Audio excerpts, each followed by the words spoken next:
Hello दोस्तों, आप सभी का ऑल अबाउट सोशियस में स्वागत है। और ये समाजशास्त्र की कॉम्पिटिटिव सीरीज़ है और हम लोग इसमें विवाह टॉपिक पे चर्चा कर चुके हैं। आप सभी को अगर विवाह वाला लेक्चर आप लोगों ने देखा होगा तो पता होगा कि विवाह में हम लोग ऑलरेडी जो हिंदू विवाह है और मुस्लिम विवाह है, इस पे ऑलरेडी हम लोग डिटेल में चर्चा कर चुके हैं। छोटा सा एक और टॉपिक बच गया था, उसके बारे में आज हम लोग चर्चा कर लेते हैं। ये ज़्यादा नहीं, बहुत ही छोटा सा लेक्चर होगा। मुश्किल से हमें लगता है कि 10 मिनट का भी नहीं रहेगा, तो हम लोग फटाफट इसको समझ लेते हैं। हिंदू और मुस्लिम विवाह तो हम लोग समझे थे, इसमें विवाह विच्छेद के नियम जो हैं, क्या क्या अधिनियम है, वो सारे समझे थे। ईसाई विवाह और पारसी विवाह को हम लोगों को समझना है। इसमें कुछ ज़्यादा नहीं, मुश्किल से 3-4 फैक्ट्स हैं जिसको हम लोग फटाफट समझेंगे। तो ईसाई विवाह के बारे में पहले हम लोग देख लेते हैं। ईसाई विवाह, ईसाई विवाह को अगर देखा जाए तो ये जो हिंदू विवाह है इसी के जैसा इसे ईसाई विवाह को भी माना जाता है। और ये लोग मानते हैं कि जो विवाह होता है एक पवित्र बंधन होता है। तो जो ईसाई विवाह है वो देखा जाए तो हिंदू विवाह की तरह एक पवित्र बंधन के रूप में माना जाता है। ईसाई विवाह की बात करें तो इसमें 2 विवाह का स्वरूप देखने को मिलता है। पहला जो है वो है धार्मिक विवाह। धार्मिक विवाह तो नाम से ही आप लोगों को पता चल रहा है कि ये विवाह जो होता है ये जो पादरी के पास जाके चर्च में और विवाह होता है, तो ये विवाह जो होता है वो धार्मिक विवाह कहलाता है। वहीं पे दूसरा विवाह जो होता है वो सिविल विवाह कहलाता है। सिविल विवाह, तो सिविल विवाह जो होता है ये अदालत के अनुसार होता है। जो भी लॉ एंड ऑर्डर है उसके अकॉर्डिंग जो विवाह होता है तो उसको हम सिविल विवाह कहते हैं। अच्छा, जो ये धार्मिक विवाह होता है ये तो पूरी तरीके से पादरी के उससे होता है, चर्च में जाके, और सारी जो प्रोसेस होती हैं सब निभा के धर्म के अनुसार होता है। लेकिन सिविल विवाह जो होता है तो आप सभी को ये पता चल गया कि लॉ एंड ऑर्डर के अकॉर्डिंग होता है। उसके बाद भी अगर सिविल विवाह हो जाता है उसके बाद भी लोग फिर पादरी के पास जाते हैं, जो भी अपना आशीर्वाद वगैरह लेना रहता है वो जो प्रोसेस होता है उसको वो लोग कंप्लीट करते हैं। अब अगर बात करें कि ये भारत में अगर ईसाई विवाह अधिनियम हम देखें तो एक अधिनियम बहुत ही इम्पॉर्टेंट होता है। आखिर में यहाँ पे जो इनके लिए लॉ है ईसाई विवाह के लिए, वो किस अधिनियम के तहत आता है तो सॉरी ये जो है भारतीय ईसाई विवाह अधिनियम 1872 है। ये आप लोगों को कुछ इम्पॉर्टेंट फैक्ट्स हैं जो आप लोगों को याद रखना है। तो इसी के तहत जो भी लॉ एंड ऑर्डर फॉलो किए जाते हैं वो किए जाते हैं।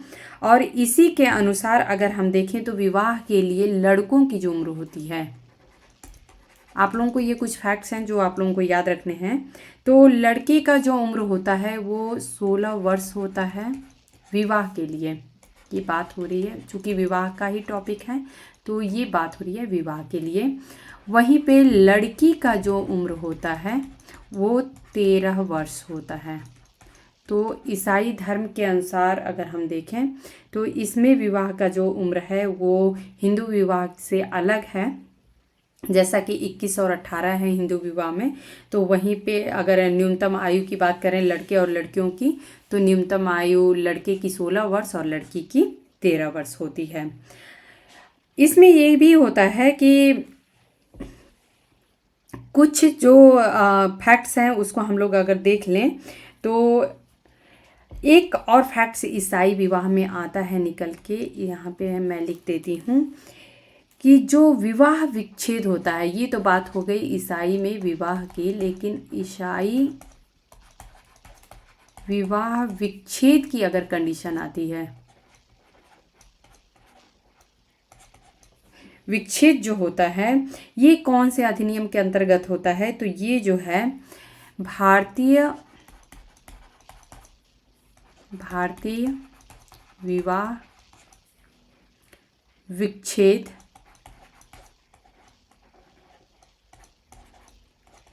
अधिनियम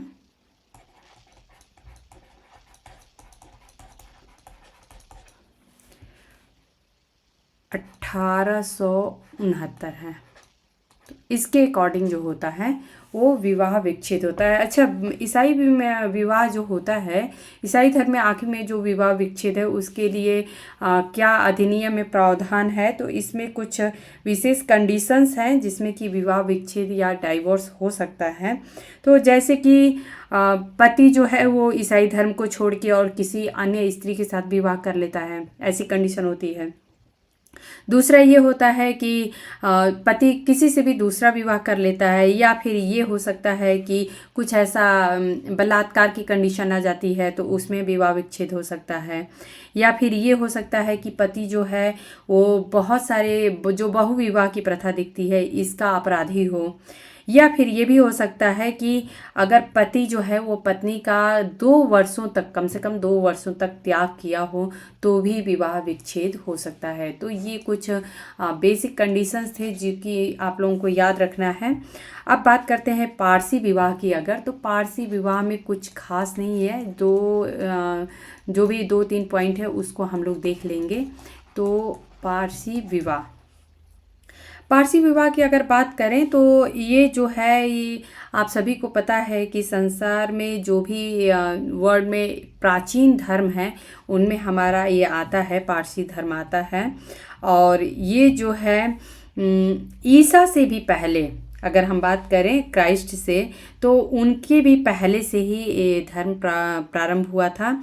यहाँ पे एक बहुत ही इम्पॉर्टेंट फैक्ट ये निकल के आती है कि जो पारसी विवाह होता है इसके लिए आखिर में क्या है, तो पारसी जो है जिस तरीके से मुस्लिम विवाह होता है, पारसी विवाह भी एक समझौता माना जाता है।